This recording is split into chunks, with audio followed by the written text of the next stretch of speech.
अपने समस्त श्रोताओं को सबसे पहले नव वर्ष की हार्दिक शुभकामनाएं। मैं global foundation of astrological science की तरफ से अपनी चेयरपर्सन डॉक्टर शेफाली गर्ग जी का स्वागत करता हूं। आज वो हमारे साथ यहाँ पर उपस्थित हैं।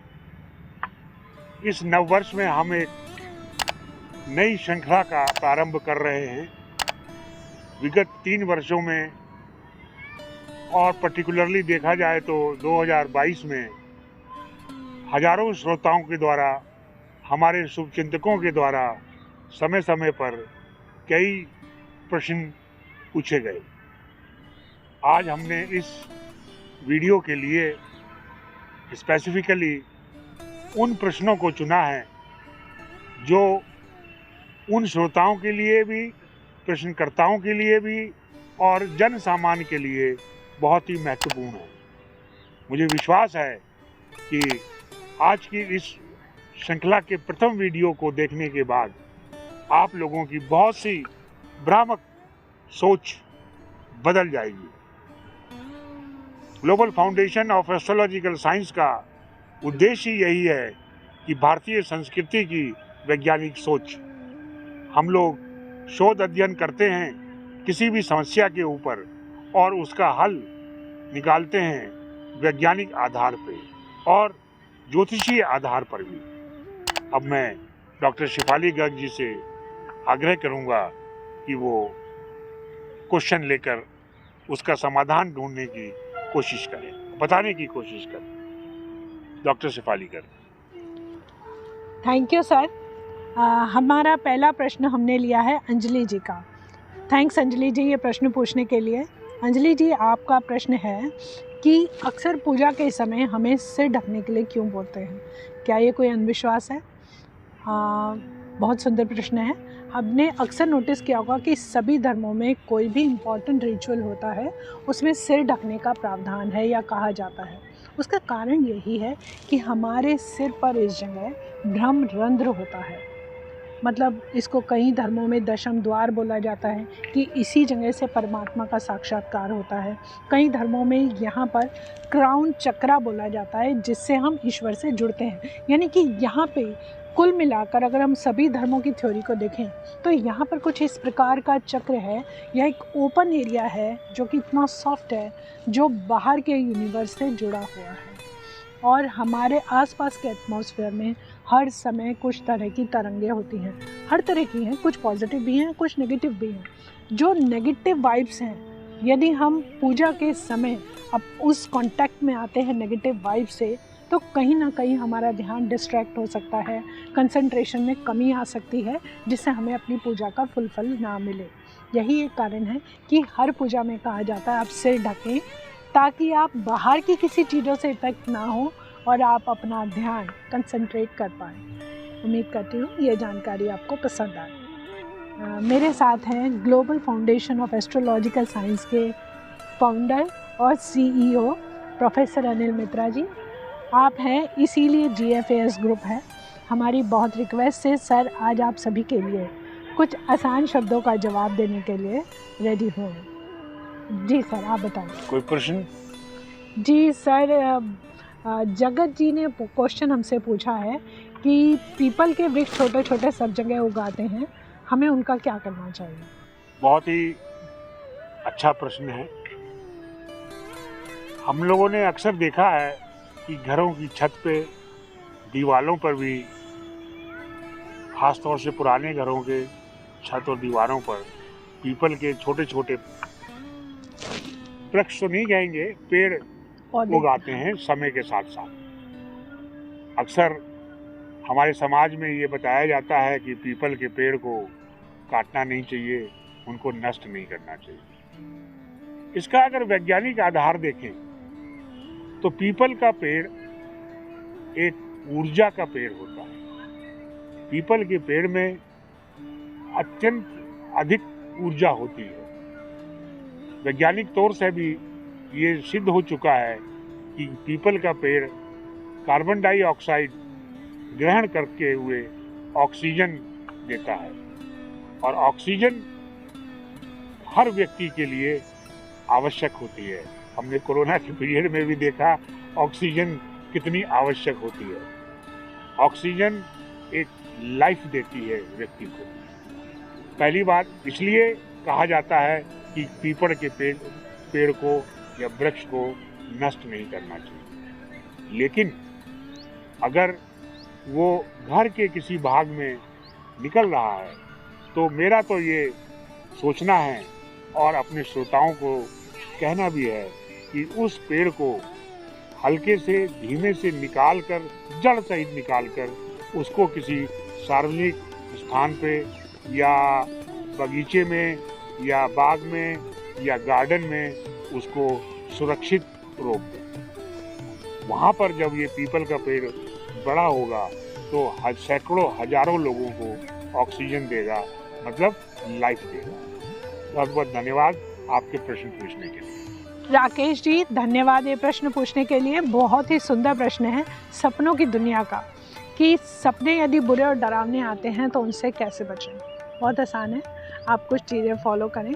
जब भी आपको कोई ख़राब सपना आए तो सबसे पहले दोबारा सो जाने की कोशिश करें, उससे उस सपने का फल नष्ट हो जाता है। अगर आप चौंक के डर चुके हैं, उठ गए हैं, आपको नींद नहीं आ रही है, तो रात में ही ये सपना किसी को सुना दें, किसी अपने को, किसी बड़े को।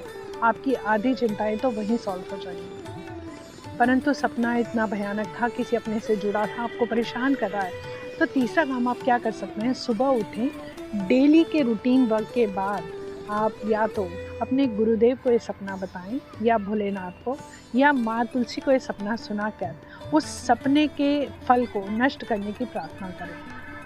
हमारे बहुत से क्लासिकल बुक्स में इनके लिए बहुत से प्रावधान हैं और मंत्रों की व्याख्या की गई है। जैसे कि अग्नि पुराण में सूर्य की गणों की पूजा की जा सकती है और श्री सूक्त का पाठ करें।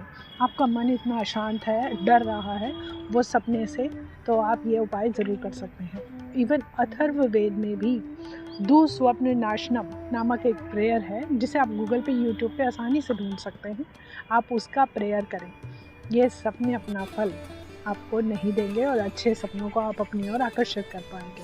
धन्यवाद। शेफाली जी, अगर वास्तव में देखा जाए तो एस्ट्रोलॉजी में भी इस बारे में काफ़ी शोध अध्ययन हुआ है। अक्सर परिवार वाले देखते हैं कि छोटे बच्चे रात में सपने देख के जग जाते हैं, रोने लगते हैं, चिल्लाने लगते हैं। बड़े लोगों को भी बहुत बुरे सपने दिखाई पड़ते हैं, डर जाते हैं। तो ज्योतिष के आधार पर अगर देखा जाए तो इस प्रकार के सपने नेपच्यून की वजह से आते हैं। अच्छा। और शनि की वजह से आते हैं जी। सपने देखने का भी समय होता है कि कौन सा सपना सच होगा और कौन सा नहीं होगा। अगर प्रातःकाल 4 बजे से 6 बजे के बीच में कोई सपना कोई व्यक्ति देखता है तो ऐसा कहा जाता है कि वो सपना सच हो सकता है। जी जी। वास्तव में सपना जो है वो उस व्यक्ति के सबकॉन्शियस माइंड में घूम रहा होता है और उसी की वजह से उसको सोते वक्त ऐसे सपने दिखाई पड़ते हैं। जी। जहाँ तक शनि का है, शनि के उपाय करें। नेपच्यून, हमारे वैदिक शास्त्रों में नेपच्यून, प्लूटो और यूरेनस की गणना नहीं की जाती, लेकिन वेस्टर्न एस्ट्रोलॉजी में इसको बहुत प्रमुखता से वर्कआउट किया जाता है। अगले एपिसोड में हम नेपच्यून की भी उनके निदान के बारे में भी विस्तृत रूप से बात करेंगे। अगला प्रश्न लीजिए सर, जयपुर से जो इम्पोर्टेंट प्रश्न आया था आपके पास। मित्रों, बहुत ही इम्पोर्टेंट एक क्वेश्चन जयपुर से अनुप्रिया जी ने पूछा था मुझसे। उन्होंने बताया कि पिछले 2-3 दिन पहले उनके पति रात में सोते वक्त अचानक कोमा में चले, खर्राटे लेने लगे और कोमा में चले गए। और जब उन्होंने लाइट ऑन करके देखी तो उनके नाक से ब्लड आ रहा था। वो घबरा गई। तुरंत उनको हॉस्पिटल में शिफ्ट किया गया और हॉस्पिटल में उनको बताया गया कि ब्रेन हैमरेज हुआ है और उनके ब्रेन के ऑपरेशन भी हुआ। जिस वक्त उन्होंने क्वेश्चन ये पूछा था शेफाली जी, उस वक्त उनका एक ऑपरेशन हो चुका था। अच्छा।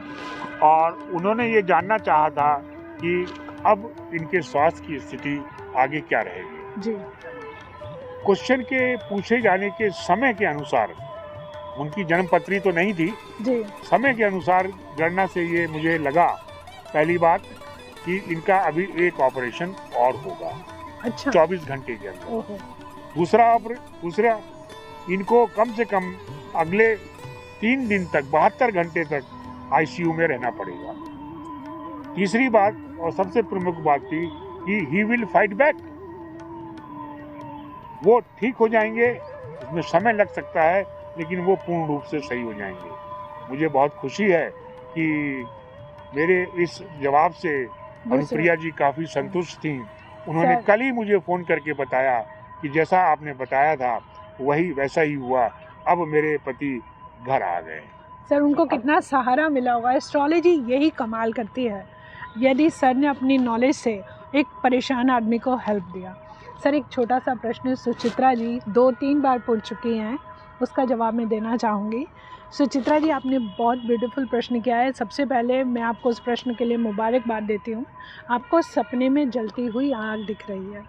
दरअसल शास्त्रों में सपने के 7 तरह के आने का तरीका है, जो दृष्टि, श्रुति, अनुभव, तार्किक, वाभिक, इस तरह के सपने के तरीकों में हमने इन्हें डिवीज़न किया है।